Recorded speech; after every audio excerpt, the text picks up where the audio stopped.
Welcome. We're here in this mangrove swamp in Muscat, which is the capital of Oman. We're on the northern coast of Oman, northeastern coast of Oman. We can hear the white-cheeked bulbuls in the background here, chattering around. This is a typical mangrove swamp. It's a monospecific mangrove swamp, so we have only black mangrove here. Avicennia marina is the specific name, but no other mangrove species. Most mangroves around the world will typically have several species. But it is nonetheless still an important area. It's important as a nursery for many fish. In fact, just swimming in the shallows, we've got Aphanias dispar, which is a small little killifish that occurs. It's a freshwater fish that is salt tolerant, and it occurs in this brackish water, and often it's found up the wadis in a lot of sort of river valleys. So wadis are dried up river valley, which periodically floods during the rainy season and then only has rock pools the remainder of the time. We have a lot of pneumatophores, which are these tree roots that are coming up. Pneumatophores are very important for mangrove trees because they help the mangroves to actually remove salt, but also to breathe. So the roots come up to get some oxygen, but they also have suberin in the roots, which helps remove salts. 97% of the salt is actually removed before the water enters the tree in this way. Another strategy the trees have for removing salt is they might self-prune. In other words, they'll drop off a leaf or a branch which has collected salts, and by self-pruning they're removing the excess salts. The leaves might also pass out these droplets of water with a high salt content. It's called guttation, from pores in the bottom of the leaf, and this will remove salts too. So there are a number of strategies. Mangrove swamps are incredibly important for the diverse marine environment. Number one, they act as a sanctuary or nursery for a lot of fish species which will breed in this area. You get fish called diadromous fish, which are fish that occur in freshwater and marine environment, but they either breed in the freshwater or they breed in the marine environment. Some fish will breed in the marine environment and they'll be called catadromous. Those that breed in a freshwater environment, going from the sea to the freshwater, are anadromous. The marine environment provides a lot of nutrients in terms of the leaves that fall off and produce detritus, and crabs will feed on that. A lot of mollusks, gastropods in particular, will come and feed here, and a lot of marine birds will come and feed on the fish that occur here. So we have a lot of egrets, herons. Greenbacked or striated heron is common here. The greenbacked heron is actually quite a cosmopolitan species. You will find ospreys, which is another cosmopolitan species, which will come and feed on fish in the area, and maybe even nest in a very tall tree that might occur here. In this particular area, we also have a lot of other interesting fish. We might have things like flatheads, platycephalidae, which are strange fish that are very flattened.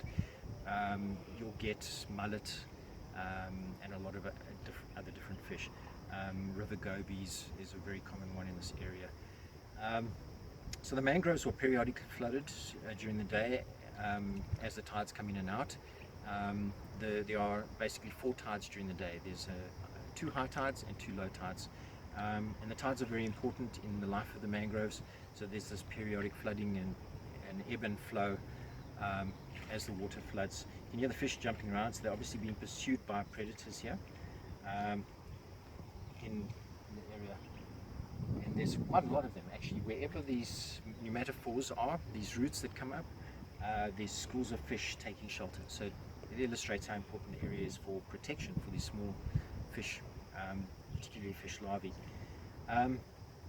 Anyway, so the tides come in and out, and the tides are controlled by the moon and by the sun. The moon has a bigger influence on the tides, and the combination of the moon and sun creates, when the moon and the sun are on the same side of the earth, it creates an especially high tide known as the spring tide. And when the moon and the sun are at right angles relative to one another and the earth, then you have sort of neap tides, which is smaller tides. The high tides, the spring tides, occur, the highest tides, and the highest high tides and the lowest low tides occur during full moon and new moon. And that's when the moon and the sun are either on the same side of the earth or the moon is and the sun on the opposite sides of the earth. Okay, and that affects everything. As the moon rotates about the earth, and the earth moves about the sun, obviously the tides are going to move around the earth with those planetary bodies, but there's a slight delay, so from when they come. And on the opposite side you will have a centrifugal force which will push the tides out on bulging out on the other side too. But anyway, what we're going to do here on this with this little exercise is we're going to do familiarize ourselves with this marine environment and look at some of the important species that occur here, have a look at some of the plants in other areas, and then we are going to do some quadrats or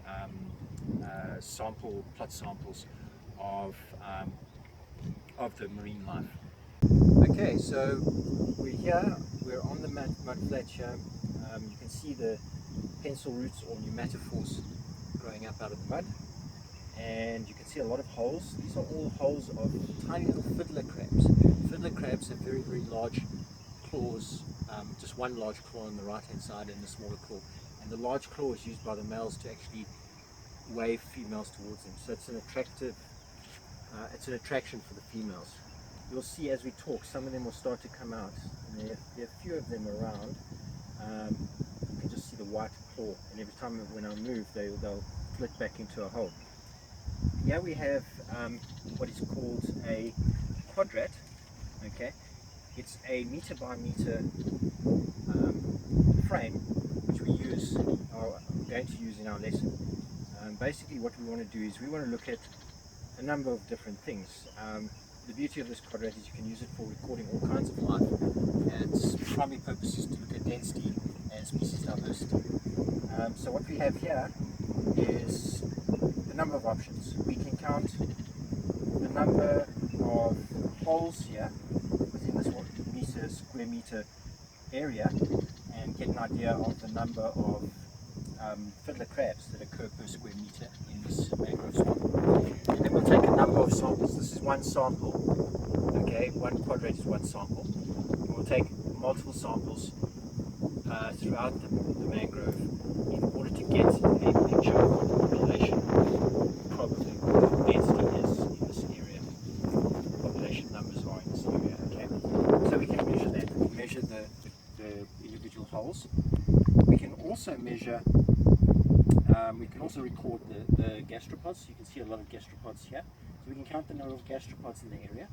And if there's more than one species, we can also start looking at diversity. So we can count the numbers of each species within a square meter, and you can do multiple samples. You can also start to get an idea of distribution of certain species. So you might find in certain areas where if you've taken GPS positions of all your quadrats, you might find that certain areas have a higher density of a certain species than other areas, and you can get an idea of what's going on in terms of the dynamics of the system from that. And then the other thing you can do is look at the density of roots beneath a tree. How many pneumatophores per square meter beneath a tree? Another way of figuring out basically how the trees grow, how much oxygen they need, how many roots they produce. You can get information about the trees.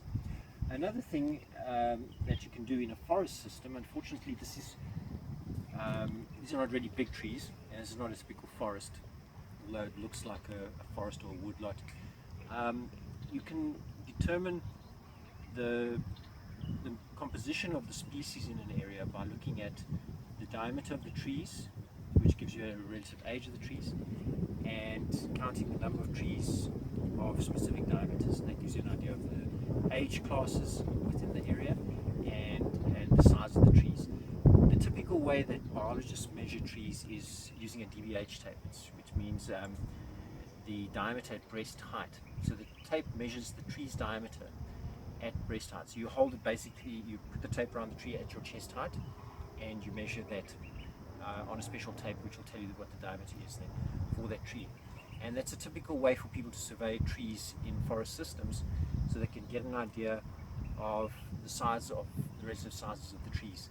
And then of course you're going to look at the individual species. You're going to make species counts in a certain area. So if you're studying an area that's an acre or a hectare, or whatever you designation, 20 square meters, whatever you decide you're going to look at. You will record the number of species, and you'll get also an idea of the density of species of individuals within each species within that area, and that can give you a lot of information about the structure of a forest. You can measure canopy height, you can measure the area of the canopy. So there are a lot of different things that you can use to get ideas of how much vegetation there is, what the diversity is, what the density is, how much area is covered by the vegetation. And a plot like this quadrat, is another way to measure, for example, the density of vegetation. You could look at a grass patch.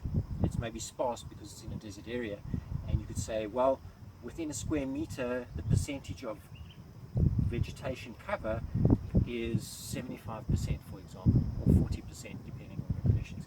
And that gives you an idea of the health of the environment too. In a mangrove system, we spoke about the tides. You want to be you want to take cognizance of the tides, and you want to be able to measure the tides. So what you can also do is you can put in a vertical stick, with measurements on it, and you can record the tidal range, how much it changes from low tide to high tide. In this area, the tidal range is about 3 meters maximum, so it's not a very, very huge tidal range. Some areas in the world can be up to 14 meters, but it's nonetheless significant. And right now, it's about 11 minutes past 4. The tide's moving out. Low tide is at 5:31 or 17:31 this afternoon, and we had the spring tide, which is full moon, basically just 2 days ago. So at the moment the tides are going to be quite dramatic, so it's going to move out very far at low tide and move in very high at high tide. Okay, so that's a quadrat.